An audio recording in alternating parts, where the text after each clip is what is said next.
So, Chad, you're in a union, and there was a time when you weren't in a union. That's correct. Yeah, and can you talk about the difference between those two times?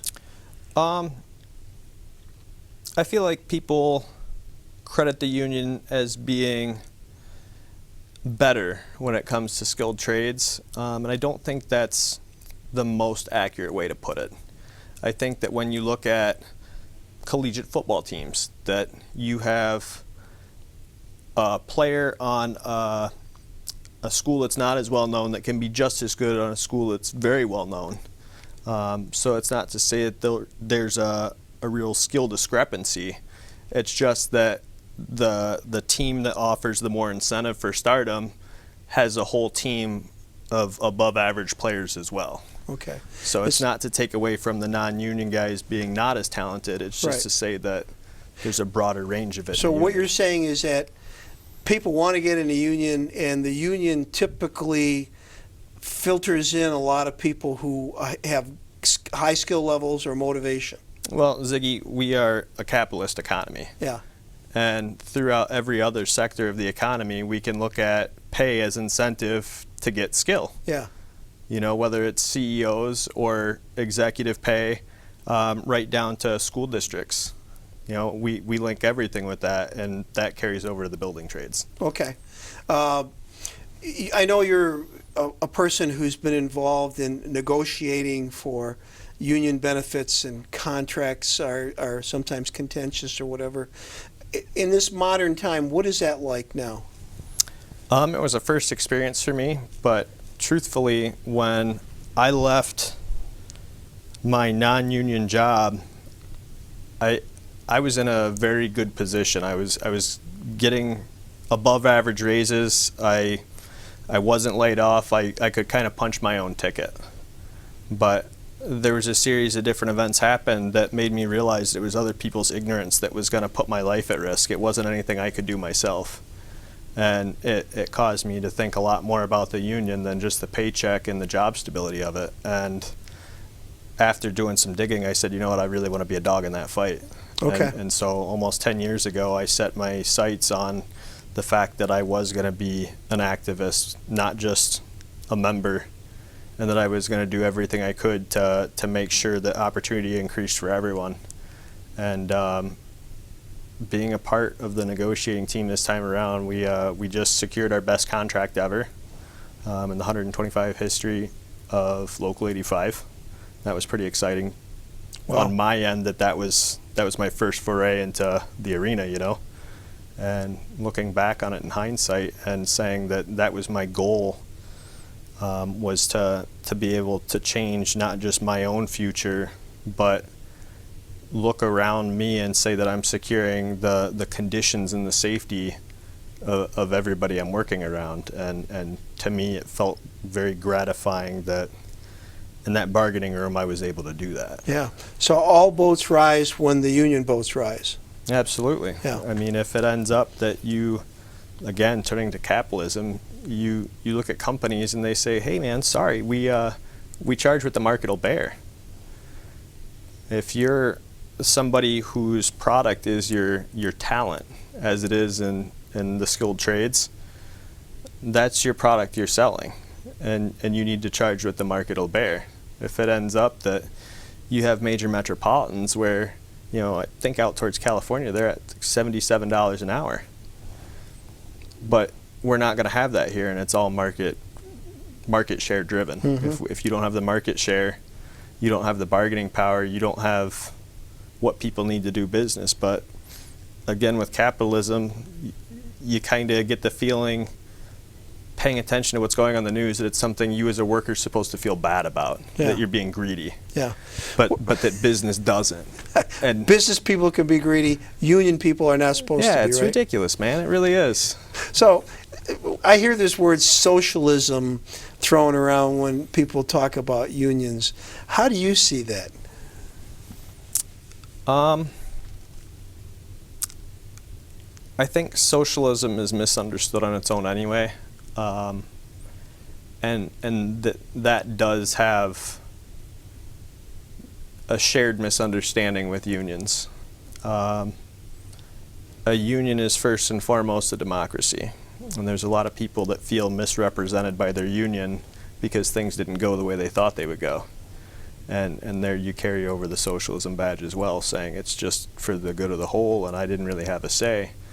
But Ziggy, a union's only as powerful as its members. Okay. If they're not willing to stay active and involved and drive the change there, then it's also not going to happen. That's the same with a democracy. A democracy is Absolutely. only as good as the activity of people in it. And when it comes to what unions really are, in a sense, you can call a union a group of people, you can call it an association, but really what's the difference between that and an incorporated company? You have a company operating with its entire board members, with its entire leveraged might as a corporate entity for the sake of securing more for their company. And unions are just doing that same thing for the people they represent. Yeah. Yeah. So actually, unions, and I like how you framed it, are part of a capitalist system. Very much so. Unions are competing for wages and benefits and working conditions for workers.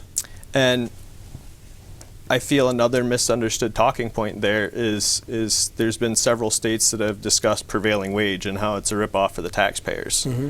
And I really wish that somebody would do that topic justice, because what you have as prevailing wage, for people that don't know, is that it's where a job must be bid based on the labor cost being the prevailing wage rate in an area. And it holds a lot of history, but it happened to prevent traveling workers from undermining people back in the day where you couldn't travel as far for work. You know, everybody didn't have an automobile like they did today. There wasn't massive commuting. And that's when it was started. So that you couldn't have these out-of-area companies that had no accountability, these people that they'll never see again coming in and doing shoddy work. And it allowed you to keep your tax dollars centrally located in your community. And if it ends up that you're paying this worker who is now forced to spend the money there, he's going to also have some integrity in it that the guy who's never going to see you again doesn't. And so where that carries into today, that I feel people completely miss, is that they get caught up in the traveling worker mentality, but we're a commuter society now. You know, it's so common, it's ridiculous. But if you take it and you look at that capitalist model again, if you take two companies, one union and non-union, bidding on a taxpayer job, and one company is saying that here's my value, this is my package, and you're going to get the best possible product because my people are just as well trained as that union company. Well, that union company has to charge the same labor rate no matter what. And so if it ends up that union company is competing day to day on non-prevailing wage jobs with that non-union company and they're securing bids, then is it that non-union company is gouging people year round? If their people really were as well trained as we were and really were as efficient at doing the job, then it shouldn't be a big deal. But what it ends up being reflective of is the higher profit margins that they keep at that company instead of passing it along. And to go back to the starting point on prevailing wage, that's exactly what that was put in place to prevent. You wanted money going back to the economy. If taxpayers were funding the job, you wanted to return that community that tax money in capitalist buying power from the people doing the work, from people that worked in your area and took integrity and making sure that community thrived. Okay. And I feel like that's been missed lately. Well, you know, one of the things that you pointed out was how people who are in unions tend to have a sense of community. And over the years, what I've noticed, particularly with people in the building trades, is that they talk about the bridge they've built or the building, the water plant, the church, whatever, with pride. And I know from my occupation, working with a lot of injured workers, they oftentimes talk about the projects that they were a part of and how they're proud of that and how much that meant to them to be able to do that, and that even though it was something that was a part of their life for maybe a few years, it still stands out to them. Yes. It's like a legacy, an accomplishment that they feel very proud of. That's very true, and I think that that's certainly not something you have to be in a union to feel, not by any means. Yeah. But having worked with guys that I worked with in my non-union job as they came over here, one of the things that we hear repeated over and over is it's nice to be given the time and the respect to do it the way it's supposed to be done. You weren't bullied by a company into meeting their measure for success for the sake of a profit margin. Yeah. You know, at the end of the day, it's your craftsmanship, but you still have to do what you're told. Yeah. And if we're in the union and we're securing better conditions and higher wages, we have to make sure we're worth that. And the contractors get that too. They want you to do exactly what you're capable of doing. I had a friend who worked in the union trades, and I was out to dinner with him one time, and we sat down, and it was a brand new restaurant. And he sat down and he looked around and he said, "Well, this place wasn't made by a union." And I said, "Why is that?" And he started pointing out all kinds of things that he thought should have been done differently and wouldn't have been done that way if his union local had done that job. And it made me think, that there's a higher level of quality that sometimes doesn't get done, as you said, because people are all about profit. They're not necessarily about... And that's what you end up with is it's more understood to take a shortcut because... And it may not be the worker's choice. It's like usually you said, not. It might be the contractor saying, we're not going to do that. We're going to do this because it's a lot less, and time and money, we're out of here. Absolutely. Yeah. And to that effect, if you're the worker working non-union, you don't have a lot of protection against your employer in that situation. If you know how it's supposed to be done, Yeah. you can't blow the whistle on it because you won't have a job anymore. Yeah. You can't step up and do what you know is supposed to be done because everybody in the whole company can come after you and say, hey, he's trying to run it for all of us, and that's just not right. And I've done some consulting work with construction companies, and I know at least one non-union company that has a very high standard, but that's an exception to the rule, I think. I mean, for the most part, a lot of these places, they're not committed to the long term. They don't see themselves as having a long future. They're just working for the moment. I think to elaborate on that a little bit,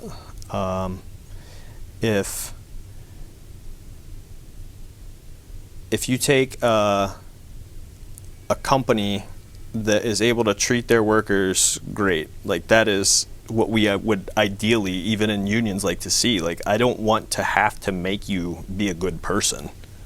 I really don't. We do our best contracts and our best work when we're working in good harmony with the companies we work for, and that's mutually agreed. Mm-hmm. But at the end of the day, there's only going to be companies out there that go above and beyond because there's a standard to be met. If it ends up that they're going to do what they can get away with, period. If it ends up that you are an honest person running a great company, you have a ton of integrity,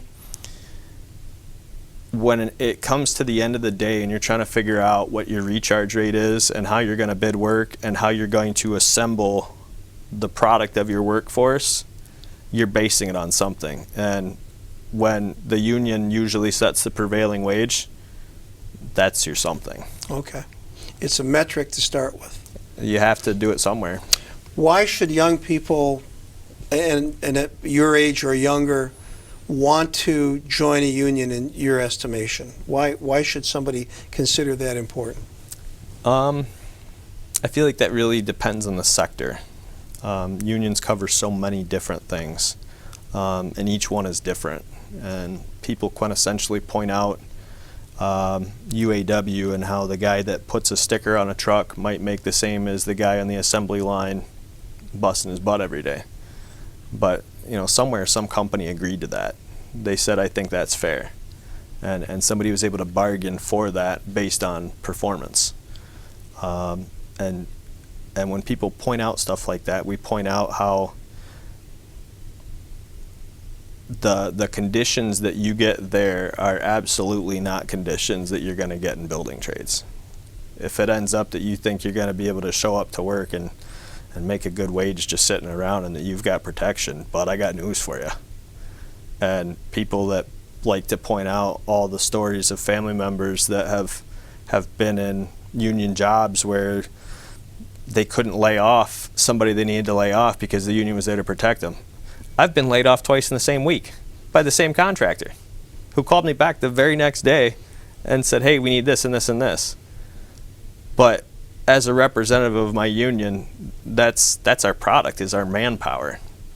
And that's not the same through every sector. You know, if it ends up that you're doing something like public sector unions, that's going to be just kind of the nature of what you do, and what they're going to be levying for and bargaining for is going to be different than what we're pushing for. I can see my dues directly in the training center that we have built, and I can see the success of all of our members tied directly to how much opportunity there is in that training center. And I guess to get back on track to answer your question, knowing that all unions are different, I see, with what I know in the building trades, the best value for young people is that you have somewhat of a guarantee. If it ends up that everybody that joins the union has the same access to the training that everybody else does, you can say, man, I'm really upset. I'm not going out to work. This is ridiculous. Why won't they send me out? But by the time that you go and you get more free training for welding certs, you get more free training on doing tube bending and valve repair and rigging and crane signaling and fusion welding plastic underground pipe and AutoCAD and taking certified welding instructing programs. I mean, we even, our training program offers money to each member to go and take college courses every year. And at the same time that you're doing all of that, you're earning. But if you're a young person who's gone to school in my generation, how many of them ended up taking college courses that they paid a big bill for that didn't benefit them in the end? In the union, I can look at it and say, okay, this job's coming up. We need people qualified in this, and the training's free and right there and guaranteed to you as a dues-paying member. I don't think you're going to get much more of a secure future than that. Mm-hmm. Okay. What else do you want to add to what you've already said? What kind of things do you think are important to share? I feel like one of the other misnomers with unions is, again, the people that feel misrepresented. When you get people talking about their impressions of unions, it's a passionate thing, like you were saying. And some of it's good passion, some of it's bad passion. But if you have people that show up for just a paycheck and then wonder what the union's doing for them, you are the union. You're the one that defines the success of the whole.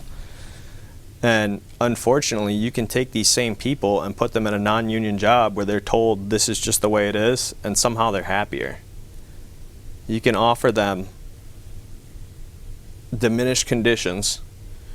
You can offer them a lower wage, and you can provide them with certainty of less job security. But because somebody just tells them how they're going to feel about things and this is the way it is, somehow they're happier. But when you have ownership in something, where you have a vote and you don't take that responsibility, somehow you still feel like you were entitled to a voice. So the expectations by some people wrongly is that just because you're in a union, you can do less, maybe?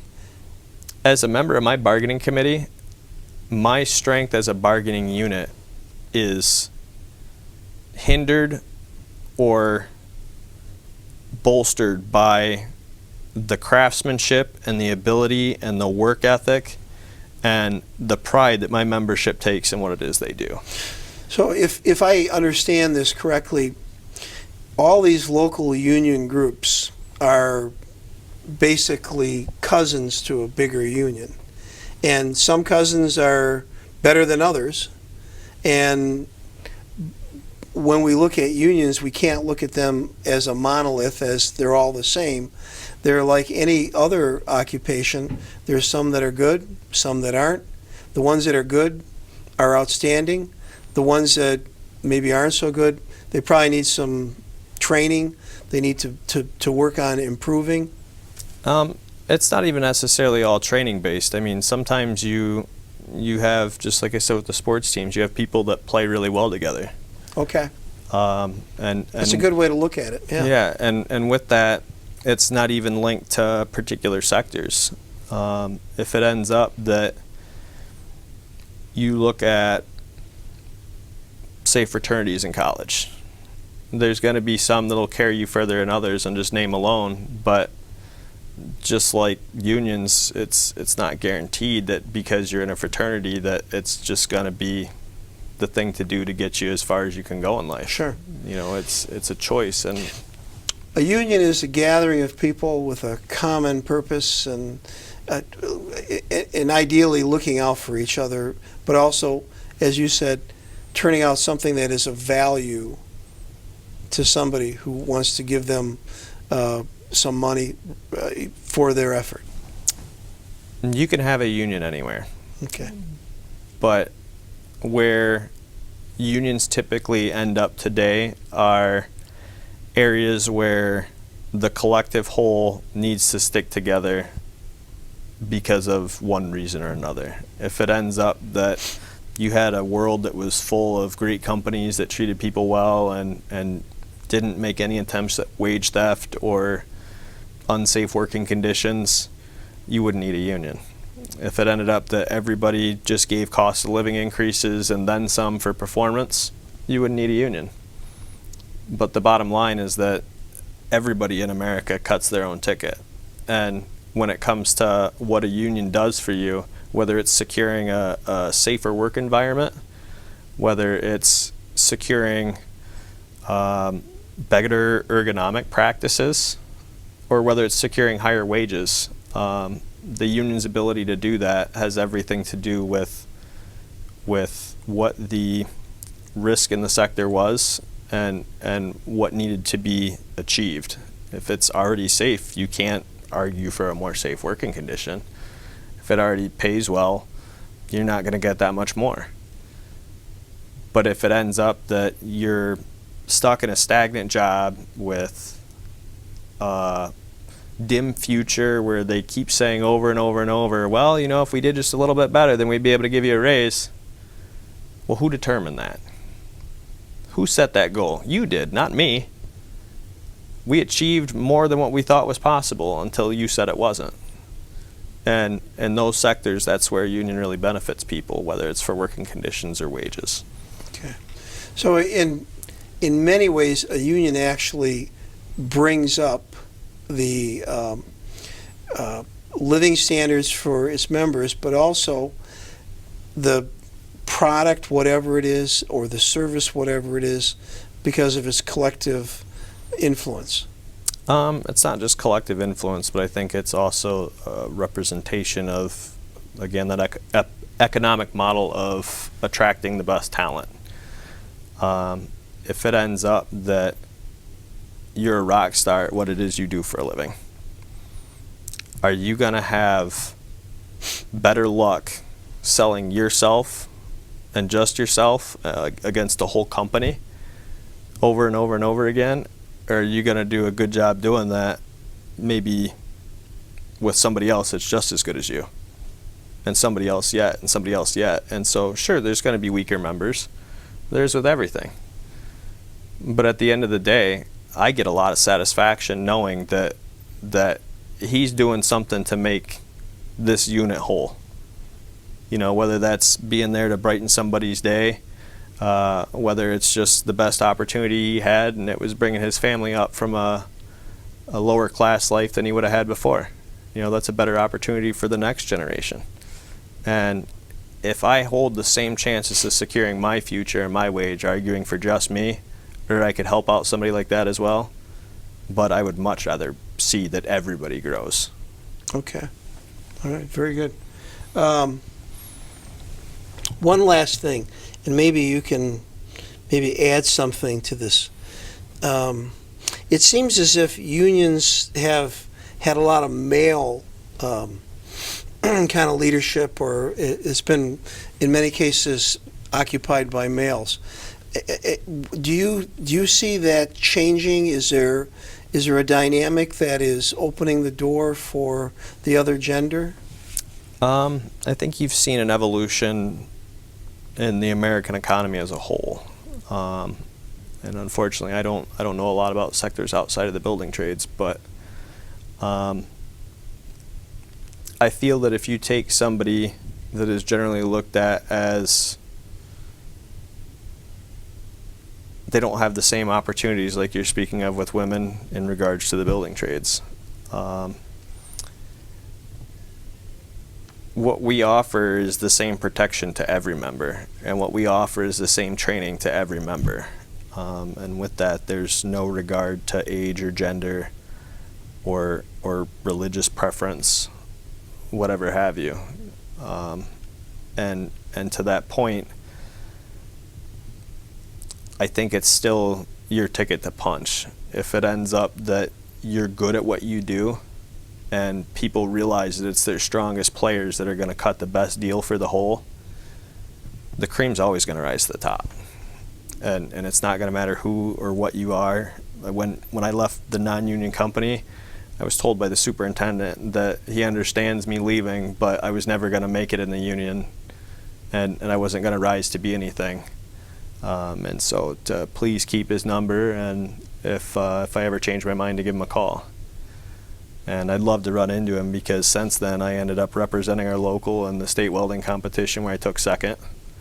I ended up becoming a weld teacher at our hall. I serve on our political action committee. As I said earlier, I bargained our latest contract, which is our best contract we've ever had. I have been vice president of our Central Labor Council through the AFL-CIO. I mean, there's no limit to what it is you can do but you. Okay, that's very good.